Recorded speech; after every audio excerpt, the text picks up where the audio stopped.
If you devalue all the data, you encrypt it, you tokenize it. And so when that data breach happens, that person gets into your database, it's useless information and they can't sell it. And then you don't have to worry about the extemporaneous damages that are going to come to you as a result.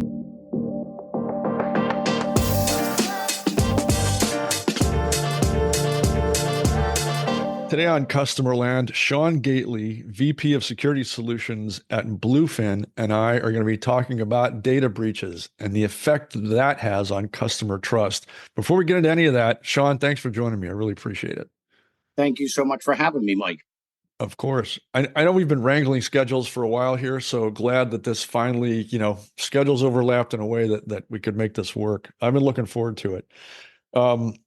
Just to set some context, maybe you could tell us a little bit about Bluefin and then your role there. Yeah, certainly. Thanks so much, Mike. I appreciate it.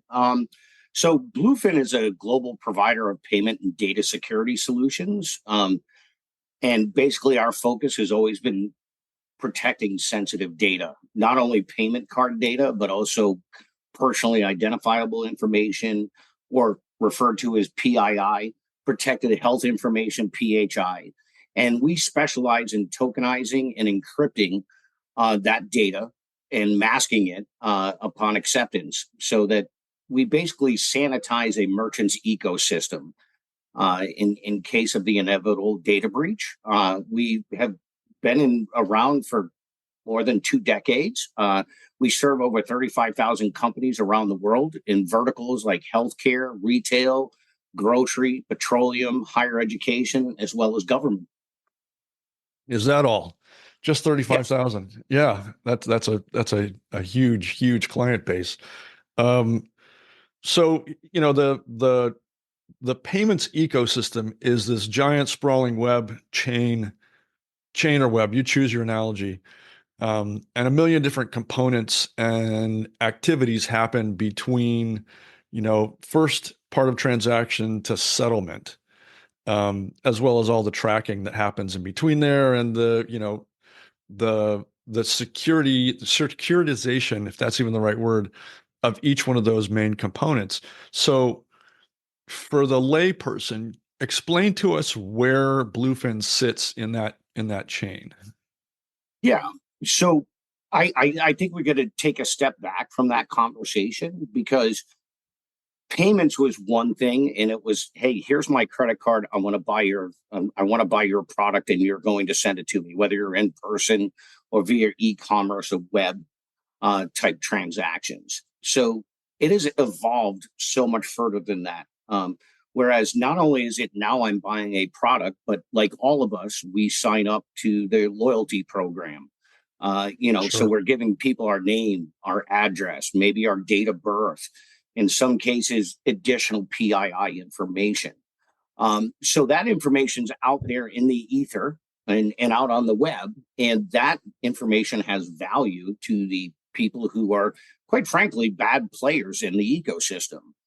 So there's always this effort to go out and try and, via data breach, and steal that information and use it to do fraudulent credit card transactions. But more importantly, you're talking about basically having your identity stolen. So where Bluefin sits in the middle of that is that we encrypt all credit card information. So we remove that information outside of a merchant's ecosystem. But on top of that, we also have the ability to tokenize all of your personal information that comes across. So when that inevitable data breach occurs, there is no value to the data for the bad actor who actually breached the system. So they can't actually use that data and put it out into the dark web and resell that data. And so we kind of mitigate those challenges, and from a cybersecurity perspective, not only from a PCI compliance, but also from a data privacy compliance perspective. Gotcha. Okay. So just to put a finer point on it, it's really not just the payments chain. It's even broader. Wherever PII and PHI exist, Bluefin has the ability to encrypt it and tokenize it and protect it. 100%.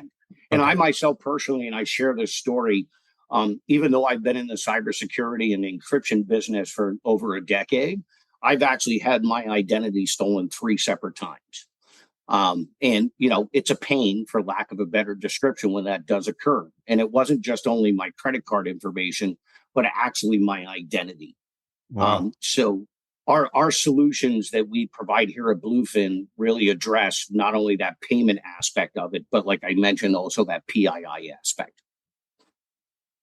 So we talk a lot on this podcast and on the site about data security from a compliance standpoint, but I think maybe even more importantly than that, and we should probably put more focus on this, is its effect on consumer trust. I mean, you get your data stolen a couple of times, you're going to start to become a little more sensitive to who you're doing business with and how you're doing business there.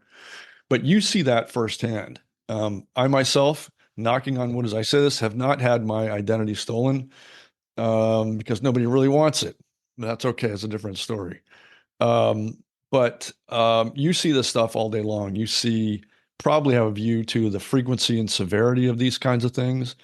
And then what is the effect on the consumer relationship after that?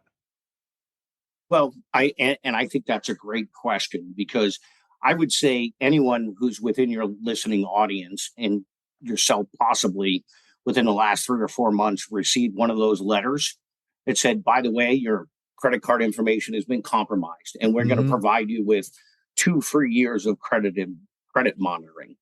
And to be honest with you, myself personally, I think I have free credit monitoring if I live until I'm 150 years old, for the amount of Right. times my credit card information has been stolen. Right. So, that is always, every single consumer within the marketplace globally, not only just in North America, have experienced that situation. And it's not only just that your information was compromised, but then, hey, we have to issue a new debit card, or we got to issue a new credit card, and all the challenges that you have to Yep. go through just as a typical consumer.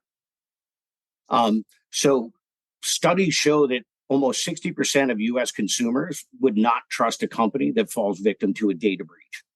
And That's pretty severe. I mean, let's just spend a moment on that because if the trust is gone from a say a retailer or brand slash consumer relationship, if you just can't trust them, the foundation of that relationship is gone. I mean, there's no more basis for any transactions after that. I mean, I wonder, and I wish I had data to kind of answer this, but once a data breach has occurred, yeah, okay, I wouldn't trust that company more, but I'll bet you that the percentage of customers who maybe dip that toe back in the water of doing business with them is really, really small. yeah, no, without a doubt. And I can share an anecdote from way back in the day, back in we're going almost 10 years. The title data breach was the Target data breach back in 2013, where they Yep, had I remember it. tens of millions of card information breached. And I was actually outside of a Hilton right after that occurred, and was drinking a cup of coffee and speaking to a gentleman who worked for AT&T doing the tower work. And I had mentioned to him that I was into the data security business. And he's like, yeah, I was part of that Target data breach. And you want to know what? I'm never going to go there again. Now, that's an anecdote. But you're basically, statistically speaking, merchants and companies that experience a data breach are underperforming their competition by up to 15% 3 years later. Now, you do have Wow. mega corporations that can, overcome that with advertising and necessity, for lack of a better description. But once you get past those mega companies, they're still going to suffer, whether it's stock value, bad press, everything that else that comes along once you have a major data breach. Most companies are going to find that they're going to have a drop in business, they're going to have a drop in stock value, and more importantly, a drop in consumer trust. So it really then becomes a question of return on investment for investing in services like yours versus an opportunity cost for not doing so? What is the risk and how do you quantify that? Because boiling that down to dollars and cents is pretty compelling. Yeah. So, and that's one of the biggest challenges that myself personally face within this industry, because companies could say, hey, I'm compliant with all of the basic data regulations. So why would I want to invest in additional data security? But then once they become that, in our business, it's not a matter of if you get breached, it's a matter of when you get breached. Yeah, right. If you think about it statistically, here in the US, there's over 2,200 cyber attacks per minute in the United States, right? So whether you could have the best firewalls and the best data protection in the world, but if you really aren't devaluing all of the data that you have, you are going to become a victim of a data breach one way or At another. some point, yeah. Yeah. And so if you think about it here in the United States, from the IBM study, the average cost of a data breach in the US is $9.63 million. Wow. Right. And there's been a little bit of a change in the industry where the value of data has come, where, it used to be, hey, I want to have cardholder data, because I can then send that out on the black web and I can do a couple of $1 million of fraudulent transactions and walk away. But it's kind of evolved now to, hey, let me not only steal your payment data, but let me steal your personal data as Right. well. From a statistical perspective, on the black web, social security numbers go for $1. Driver's license numbers go for $20. Um, $30 for credit cards, and then $1,000 if someone steals your passport information. So it is the economic incentive around the world is that the more data that I can steal from a consumer, the better off I'm going to be, and the more money I can make illicitly.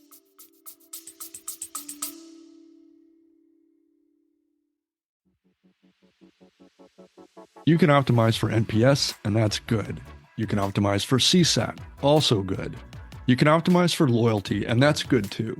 But here's the thing, if you're not optimizing for total customer value, for total customer profitability, then you're just optimizing for output, not the bottom line. Here's the truth. If your strategy isn't building better customers, more frequent, more loyal, more deeply bonded, then it's not a strategy, it's a performance. At Customerland Studio, we help brands find the value, find the opportunities, the force multipliers hiding inside the customer relationship. And then we help them optimize for scale, for yield, for profit across the entire relationship. Because the other thing we've learned, the only strategy that actually matters is the one that makes your customers more profitable. Customerland Studio, to make better customers. Go to customerland.net and click on the studio. Wow. So I don't know if you have a view to this by virtue of what Bluefin is all about, but this conversation kind of begs the question: if a company has been hit, one, you kind of got to go, "Oops, I should have invested in some protection." But what happens after that? Are there ways that companies can kind of rebuild the trust after that? I mean, what do you suggest? Because you've probably seen this before. Yeah. Well, in my opinion, the number one thing, because again, I live in this industry. When companies sit there and find out a data breach has occurred and they sit on it and they don't go public about it as soon as possible, that's the number one hit they're going to take from a consumer trust perspective. There are laws and regulations, especially in the healthcare industry, they're much more stringent. But it is in any company's best interest that the moment they identify that a data breach has occurred, that they immediately start reaching out to the customers who are affected, as well as the regulatory and legal entities that are required to do so. Because if you don't do that, you're going to put yourself in a bad position, because it's no longer in our industry of like, hey, now you had card data stolen, so the PCI Council is going to come after you, and Visa and MasterCard and the card brands are going to come after you. It's going to be the class action lawsuits that follow. Right. And by being fully transparent when something occurs, but on top of being fully transparent, it's also saying, hey, I did everything I possibly could within my power from a security perspective and a cybersecurity perspective. Companies are going to be able to mitigate the damages as a result of a data breach. Yeah, I mean, from the news that I follow, and I try and keep a fairly good handle on it, if there's a significant data breach, it's almost always followed by a lawsuit, almost always. And it would seem to me that, a company's ability to show that they followed best practices, they invested in the technology for protection wherever they could, is going to certainly mitigate probably some of the mistrust, but also some of the damages you have to pay out. Oh, without a doubt. And now that, of course, from a litigation perspective, that there are hundreds of millions of dollars available. I mean, if you think about one of the biggest data breaches we talk about is the Equifax one. That ended up being $1.2 billion in Wow. fees. Wow. And if you think about, I talked a little bit earlier about, hey, I'm going to give you free credit monitoring. So for 2 years for a premium credit monitoring, if you have an opt-in, so say you have 3 million card data that was stolen from you or personal data, and you go as an organization offer 2 years of free credit monitoring, that could be $720. So if you think about, you got 3 million or 30 million and 10% adopt that, just take that and multiply it by $720. Right. So there are so many hidden costs behind the data breach. It's not only like, hey, I lost, value in my stock and I've got fines from the industry and I've got the attorney general yelling at me and I've got the card brands coming after me. It's all those hidden costs. A perfect example, which people don't understand, is that when a breach happens and when that letter shows up in your mailbox to inform you, by the way, we are sorry that your information was stolen. So you have 30 million people who got their information stolen. It costs an average of 54 cents to send the letter. So, Okay. Add that so up. Yeah. yeah, so the costs just keep multiplying and multiplying. So, that's going to be the damage that you're going to receive. Hence, why, from a Bluefin's perspective, is if you devalue all the data, you encrypt it, you tokenize it, and so when that data breach happens, that person gets into your database, it's useless information, and they can't sell it. And then you don't have to worry about the extemporaneous damages that are going to come to you as a result.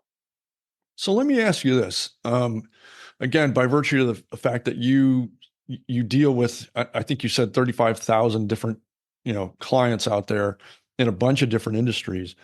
What are the most vulnerable industries out there? And I want to follow that up with, again, and maybe this is just anecdotal, but who are the most vulnerable population segments out there? I mean, who's getting hit the hardest here? And I'm asking that from a B2B standpoint, which sectors should really be paying attention to this? And then on the consumer side too. Yeah, certainly. So, one of the new things that came out, and I don't want to get too nerdy here. So, PCI DSS 4.0, which is becoming mandatory at the end of on March 31st for all companies that accept payment data. Um, I'd say the most vulnerable right now, starting number one, would be e-commerce focused businesses, right? um, because the ability to be able to intervene in regards to those checkout payment pages and steal data from that, that would be number one. Number two, when you're talking about high volume industries, the convenience store industry, grocery store industry, when you're dealing with hundreds of millions, if not billions of transactions, because that's where the real money is. And you have laggards in the industry that they're slowly adopting, hey, I want to encrypt, I got to be secure, but no one's going to be able to protect themselves from that one piece of malware. And then you think about AI and quantum computing and the ability from social engineering as a result of those two types of technologies. It only takes one mistake. It takes that one employee that clicks on that one bad link that shows up in their email, that allows that malware to infect their system. But yeah, the high volume industries are going to be the biggest target. The one thing I've learned in my time in this industry is that the bad actors within our industry are like water. They follow the path of least resistance. Right. So most of the major retailers out there that you have, the Fortune 100 retailers, have incorporated encryption and tokenization within their ecosystem. But there are still major retailers out there that are quote unquote PCI compliant, but they hold millions of clear text card holder data sitting in a database that's protected with a password and sitting with a firewall. Yikes. Um, and that's where the real danger comes. Having that card on file information, and if you don't have it fully tokenized and secured, you're definitely opening yourself up to a bad situation. So, I, having said that, because that's really interesting, are there segments of the population that you think are getting hit harder than others? Is it kind of just like, look, it's just a great big money grab, and if you happen to be in the database, great, or are they really going after certain kinds of people? No, I think it's just a wide open vacuum, for lack of a better description. The value is going to be out there. Of course, I mean, if you are, you have an Amex Black card, that's probably going to be more valuable than Right. somebody who's Right. got a Bank of America debit card. Right. But at the end of the day, it's volume. There and just as another anecdote that comes, I was working with a very large organization here in the U.S. and they had introduced their own application, their mobile application, and then it issued gift cards. Well, the day they introduced it to the marketplace, literally within 24 hours, everybody figured out that they could take all the stolen credit card information, go into the mobile app, and then buy gift cards. And this company literally lost like $2 million in less than 38 hours, 36 hours before they Wow. had to shut the app down and start over again. Because, Wow. yeah, any type of security protocol that someone's putting in place, there are literally tens of thousands of people around the globe that are trying to figure out how to hack it and steal it. Just want to let that one hang in the air for a minute because that's a big thought. If you say Yep. tens of thousands, it's not just a couple of people here and there. That's an industry. Oh, it is. It's a multi-billion-dollar industry. I mean, credit card fraud itself is estimated on a global basis to be worth around 30 billion plus. Yeah, that's an actual industry right there. Well, in terms of Bluefin's footprint, if you will, you said you're focused on all kinds of industries. What about the size of the business? Is it mostly an enterprise level solution, or is this available to, mid-level, mid-size, SMBs, anybody but the large scale enterprises? No, across the board. I mean, Bluefin built its bones on the tier two, tier three merchants. So whether you're going to a dentist office or a hair salon or going to a basic small grocery store, anything to that effect, all the way up to, the Fortune 10 companies we work with across the board. And I would guess you do that through integrators and partners and SIs and things like that, or is it all kind of a direct sales effort? Well, a combination of both. So one of the things that we did with our security ecosystem, so there are plenty of competitors of ours out there in the world today. The differentiator between Bluefin and the other hundreds of competitors that we have is that we decoupled our ecosystem. So we're agnostic, for lack of a better description. So companies can directly integrate to us. Major corporations can come in and take advantage of our security solutions. We also have integrated partners, gateways, processors, acquirers across the ecosystem that actually integrate into our ecosystem, that allows them to basically take advantage of what we do.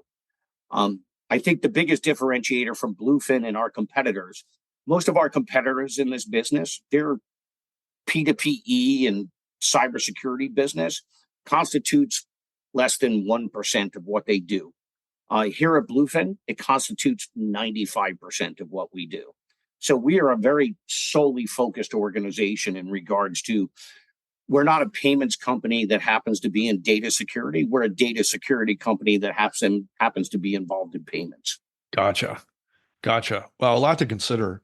Well, Sean, I really appreciate the time. It would be great fun to reconvene in another, I'm just pulling this out of a hat, 6, 9 months or so, and talk about the state of the industry, and industry meaning the identity, fraud, theft, and the whole thing. And see if it's grown, if it's shrinking, which I can't even imagine, and how Bluefin sees the ability to solve for those kinds of things. Yeah, and I really appreciate that, Mike. And in closing, uh, data privacy legislation. Most companies have heard about GDPR, right? Sure. That's the European regulation, and then you have CPPA, which is the Canadian regulation. Here in the United States, because of our wonderful 10th Amendment, states there isn't a single federal regulation that's going to be guarding about what data privacy rules and regulations are. Right now, they've been focused very much on what do you do with someone's data? But I think the evolution of the industry is going to be, how are you protecting the data that you have? Yep. Yep. There are 21 states in the US that have passed laws. There are like 13 other states that are pending legislation. But to your audience and to the merchants that also pay attention to this type of information, you really need to start looking at all of these data privacy regulations, because that's going to come on top of what PCI regulations are. Right. Right. And to complicate things even further, most of those states who have regulations on the books or soon will, are changing them with such a frequency that I can't imagine how a merchant would keep up. I mean, I'm thinking of CCPA in California, like the attorney general out there, God bless him, but if this is whoever this person is, has a hard time making up their mind. 100%. And those regulations are getting changed every single legislative cycle. Someone wants to jump in, and the best practice in the world is just get rid of the value. Do not hold clear text data within your ecosystem, and look for solutions that are going to tokenize not only payment data, but personal data: name, address, phone number, driver's license number, date of birth. Um, you know, and that's probably the best practice that I could recommend. Good advice. Well, we'll put that out there in great big all caps when this podcast posts. But Sean, thanks a million for your time and for your insight. I really appreciate it. No problem, Mike. Thank you so much.